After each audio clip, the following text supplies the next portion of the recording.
Okay, the world isn't doing this, we're doing it. And when we do this for fun, we call it a game.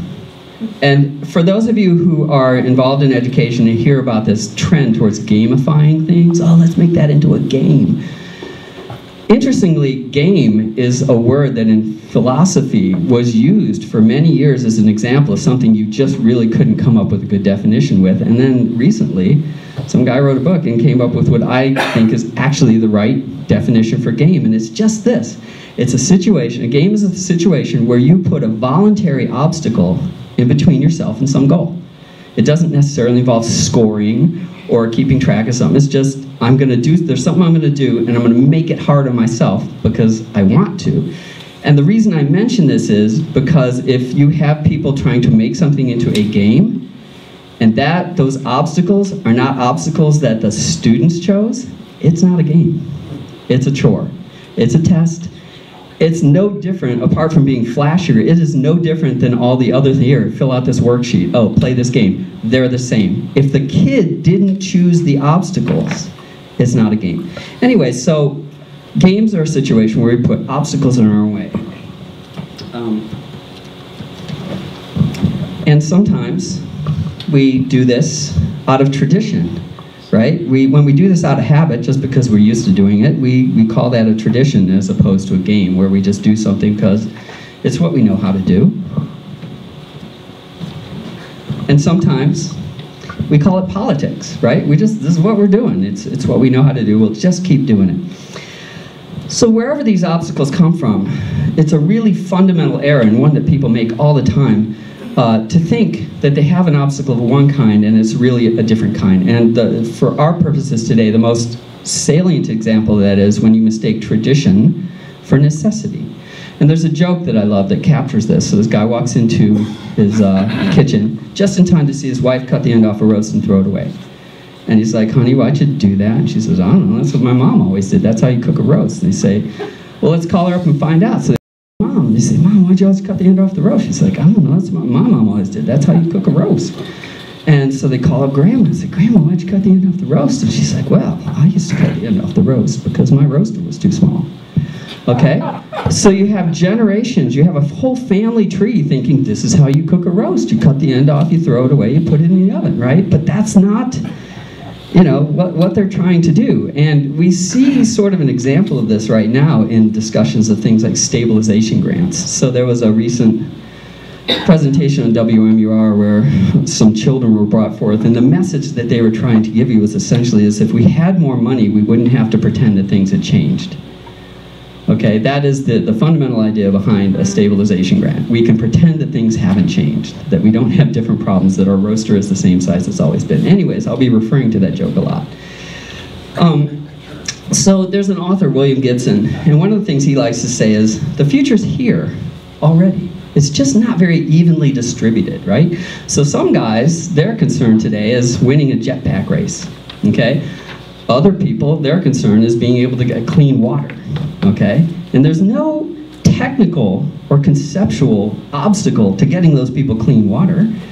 It's a cultural or political thing. It is, the reason they don't have water is because somebody is putting an obstacle in their way. It's not the world, it's somebody. And so the take-home message from that is, a lot of times, getting into the future doesn't mean you have to even invent something, because stuff's being invented all the time. It doesn't mean you have to force something to go in and say, we shall do this. A lot of times it just means letting something happen. It's more about getting out of the way than about forcing something to happen.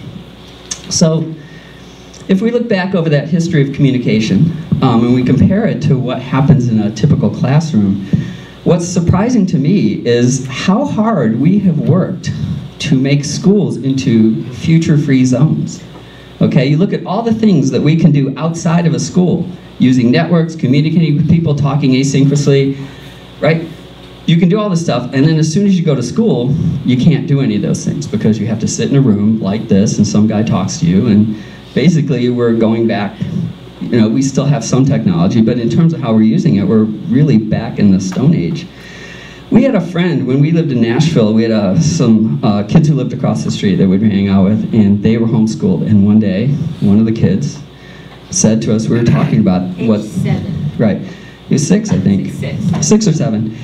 And what he said to us was, he said, you know, I don't understand how kids can learn in classrooms because they can't pause or rewind. And it's like, he's right. You know, why can't we do those things? So anyways, you know, here's the thing I say all the time, right? Any kid with a laptop or a smartphone and an internet connection has instantaneous access to anything that anybody has ever known, right? He's a click away. And more importantly, for the purposes of schooling, he has thousands of people lined up, competing to try to teach him anything he wants to know, often for free, right? You want to learn how to play the ukulele? YouTube. You want to learn, you know, linear algebra? MIT, Stanford, Berkeley, they have their courses online, right? The teaching company for 69 bucks, you can get the best teacher in the world teaching you any subject that you want to learn. And here's the thing, as I said, he has access to all that stuff except when he's in school. So we actually send the kid to the place where he's supposed to be learning, and we take away all the tools that society has developed for him to use for learning. So here's the thing I want you to keep in mind. It might be the case that all we need to do to move schools into the future is allow the future to come into schools. So I come from a tradition of artificial intelligence and learning science, and briefly what that means is you're trying to figure out how people think by trying to get computers to do it, right? And so it's a testable thing. You build a computer program, you go, does it make the same mistakes as a person? Does it do the same things right and wrong? Anyways, one of the things, the first things you find out in that field is when you're talking about something or thinking about something, it's often helpful to think about something else instead. And the reason is, when you go into this other thing and you try to build an analogy, you don't bring a lot of baggage with you. You don't think you know what the answers are. You don't have the emotional attachment. So everybody here, anything anybody says about schools, you already have strong feelings about this. Oh my God, it's got to be this way. It shouldn't be that way. But if we talk about incarceration, I'm going to guess that most people haven't really thought about it that much. And so we can get a little more clarity and insight. And so I just want to imagine for a moment that we're here to discuss the future of incarceration, okay? So somebody commits a crime, and you know, maybe it's robbery, maybe it's embezzlement, maybe he had a firearm that was half an inch too short, doesn't matter. And we sentence him to 3 years in prison. And the question is why? Why do we do that? And really the question is not, why do we sentence him? I mean, obviously we're sentencing him because he did something wrong. Why are we sending him to prison? What is the point there? Why are we cutting the end off that roast? Okay, what is it we hope is going to happen? What goal are we trying to pursue, you know, and what technologies are we ignoring? And so you can ask questions like, so is incarceration supposed to punish the offender? And if so, why? What's the point of punishing him? What does that accomplish, right? Is it supposed to provide a deterrent? Well, if you think about the way people commit crimes, for instance, if you have a crime of passion or intoxication, by definition, you're not thinking about the future, so there's no deterrent value. And if you're a criminal and you think you're going to get away with something, then you don't care what the penalty is because you don't expect to pay it. So incarceration as a deterrent isn't very useful. Is it to protect the law-abiding by segregating dangerous people? If that's the case, then why would you ever do something like, say, we're putting you in prison for 3 years? Because after 3 years, you're going to be different? Will be safe from you in 3 years, right? Is it to give the offender time to contemplate what he did and to become a better person? There was, in fact, I know of one, it's called Eastern State Penitentiary in Philadelphia, that was set up exactly for that purpose. And to give them credit, they designed it so that people were spending a lot of time in solitary confinement and not, you know, and they had access to some materials. That was their purpose. They're like, we want you to think about, you know, sort of like Time Out, right? Except it's for several years. We want you to think about what you did.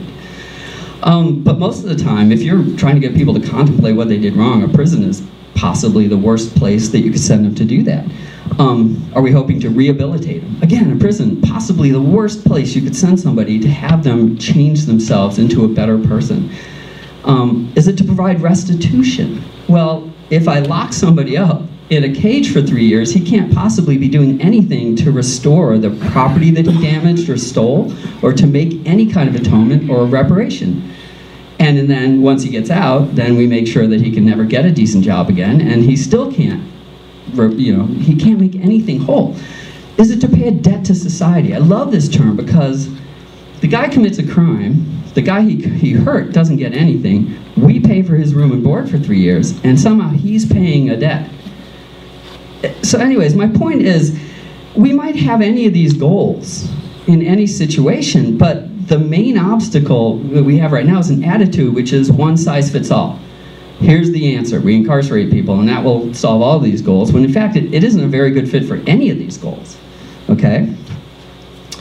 And if we drop that attitude, right, that one size fits all kinds of other solutions, that opens a space for other solutions to come forward. So for example, you think about incarceration, at one time, there was one way to know for sure where somebody was and what he was doing or not doing, and that was to put him in a cage. Because you know exactly where he is, and you know what he's doing, right?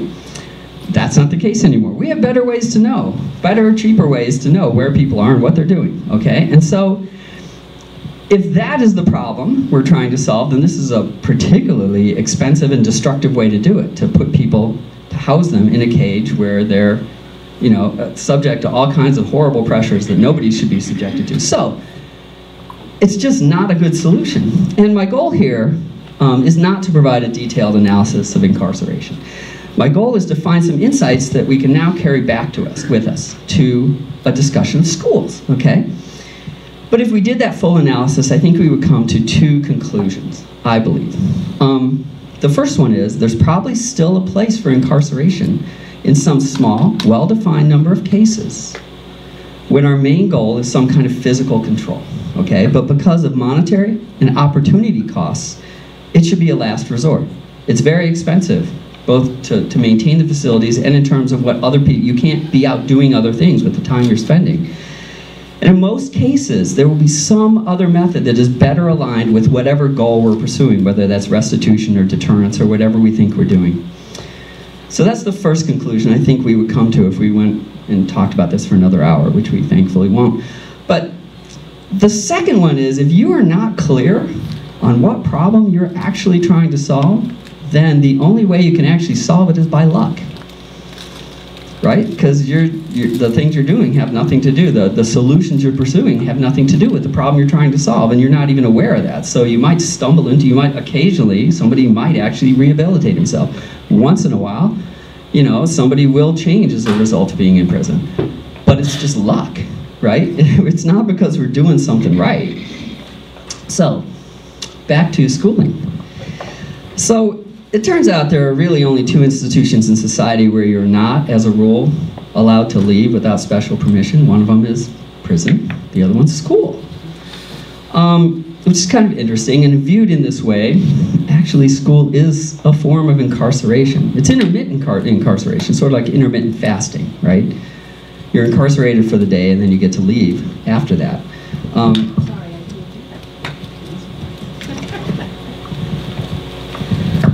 And so it shouldn't be a surprise, I think. It's not a surprise to me. So this is the conclusion that I just came to about incarceration, right? It's not a surprise to me that you should come to the same kind of conclusions about them, because they're very similar in a lot of ways. And so as I'll show in a moment, you know, this guy has essentially the same questions as our prisoner. Why am I here?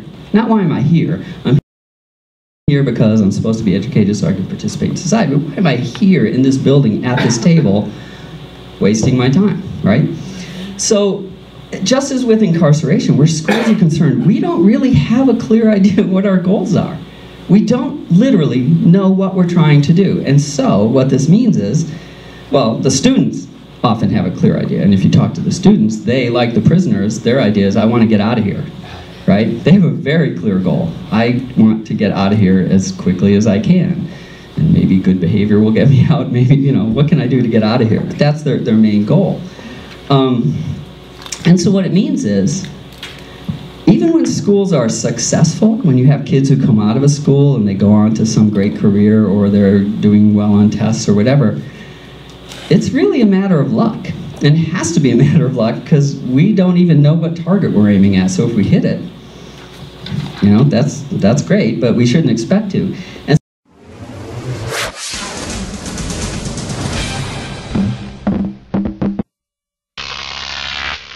Crop TV.